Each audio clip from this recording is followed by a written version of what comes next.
Back on the roof again, guys, which means only one thing. You've gone out of bounds with me, YGT Rory.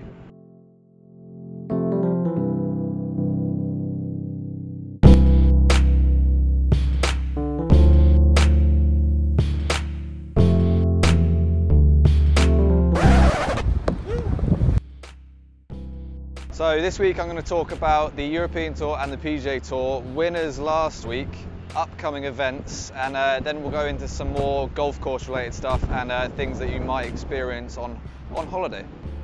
So last week on the European Tour, which was in Sweden, Barsebäck, which looks like a stunning course. It was the Nordia Masters. They've had some pretty awesome winners of that in the past, including our very own Lee Westwood. So last week's champion was Renato Paratore. I'm probably saying that wrong. But it was his first European Tour win, and he said he couldn't be happier. I'm hardly surprised, because I get pretty giddy when I just make buffer zone in a medal, let alone winning a monthly medal, let alone winning a European Tour event. So Renato is one of the youngest winners on the European Tour, and he beat out another youngster in Matthew Fitzpatrick, who was defending his title. He only beat him by a shot, along with Chris Wood. Going from a youngster on tour to one of the elder statesmen on the other side of the world, on the PGA Tour, we had Jason Dufner back in the winner's circle. Some say he can't even putt that well.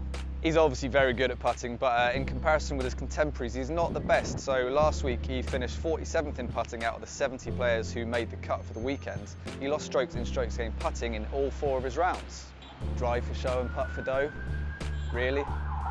So you guys tell me with drive for show, putt for dough, it's one of those cliches which golfers don't seem to be able to let go of, but there seems to be statistical proof. Look up a guy called Mark Brodie for more on that. He's the guy who invented strokes gained.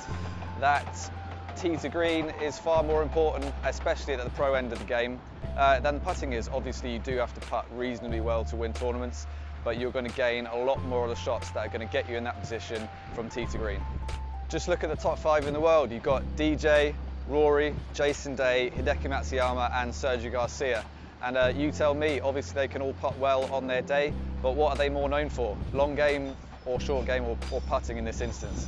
Because all parts of the long game have a knock-on effect on the next part of the game, so you hit a bad tee shot. So Ray, it's all on you really here, mate, not to put any pressure on.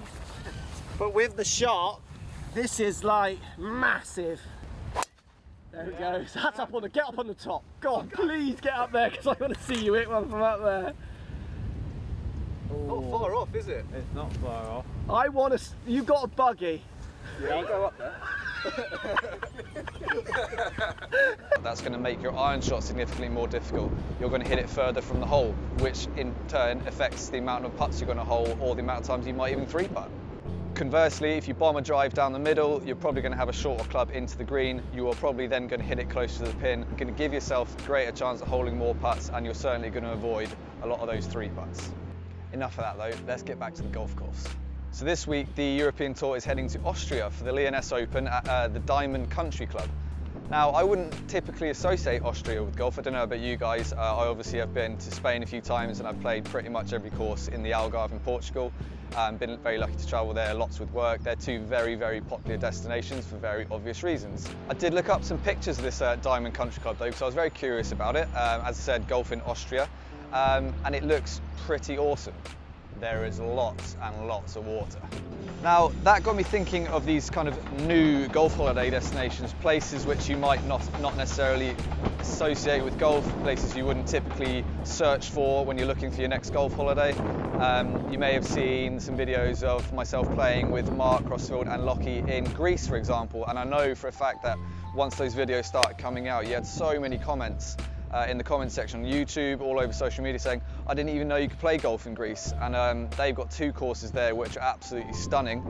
And there's plans to build, I think, 3 more. So all told, by the time that development's finished, it could have 5 awesome golf courses, which in my mind makes Greece a pretty cool place to go and play golf.